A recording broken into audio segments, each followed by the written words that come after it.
I had been sweeping the lower corridor for 11 years before anyone thought to ask my name. That is not a complaint. The Vayrith Archive was not a place for names. It was a place for silence and dust and the slow, patient work of keeping things intact. The scholars came and went, robed, credentialed, carrying their instruments and their certainty. They tested the gate at the far end of the corridor twice a year. On the old calendar dates, in formal procession. They brought resonance tools and calibrated keys, and once memorably a device the size of a transport crate that they wheeled in on a flatbed and spent 3 days assembling. The gate did not open. The gate did not respond. The gate had not responded to anyone in recorded history, and the scholars wrote their reports and wheeled their machines back out, and the corridor returned to silence. I returned to my broom. The gate was the reason the archive existed. Everything else, the scroll rooms, the cataloged steels, preserved codices in their sealed cases, was secondary. The gate was what the original builders had protected, what the first caretakers had died guarding, what 3 civilizations had built walls around.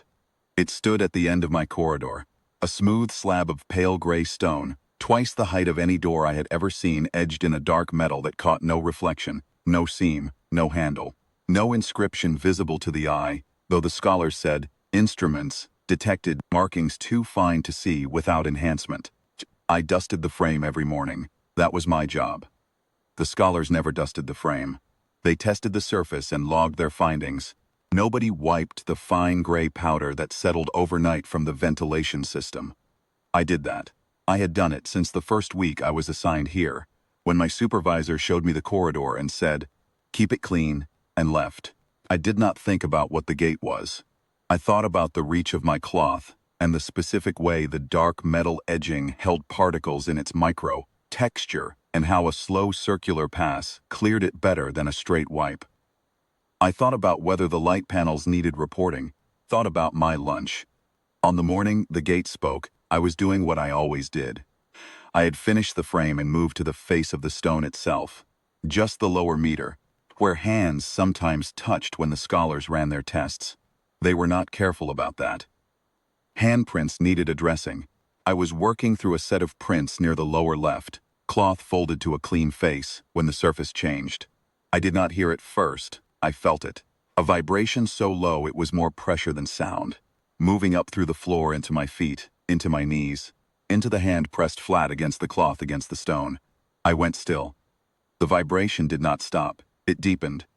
Then the markings appeared.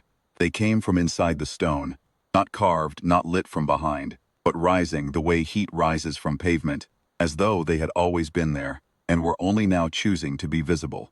Thousands of them, fine as thread, running from the base of the gate to the apex in columns I could not read.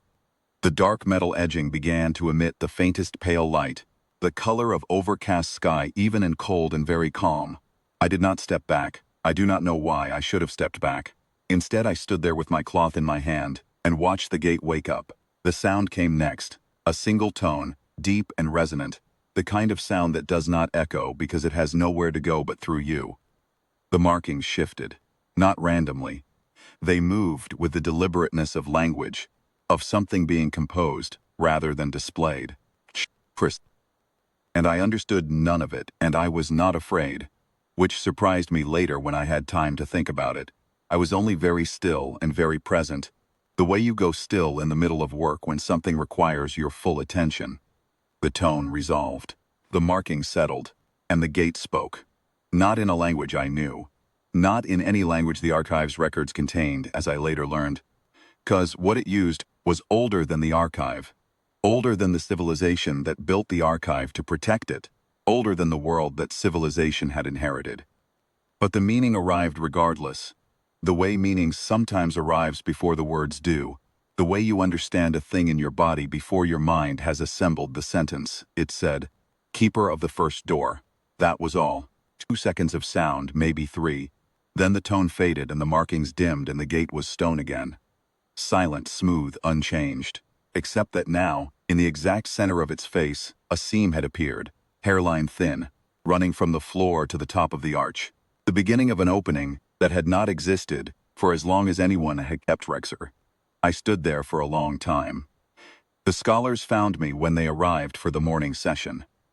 They found me standing in front of a gate with a seam down its center, holding a cleaning cloth. And they asked me what had happened, and I told them, and they did not believe me. And then they ran their instruments over the seam, and their instruments confirmed that it was real and structural, and had not been there the day before. And then they asked me again, differently this time, and I told them again the same thing. I had been cleaning the frame. The gate had woken. It had said what it said. They asked me what I thought it meant.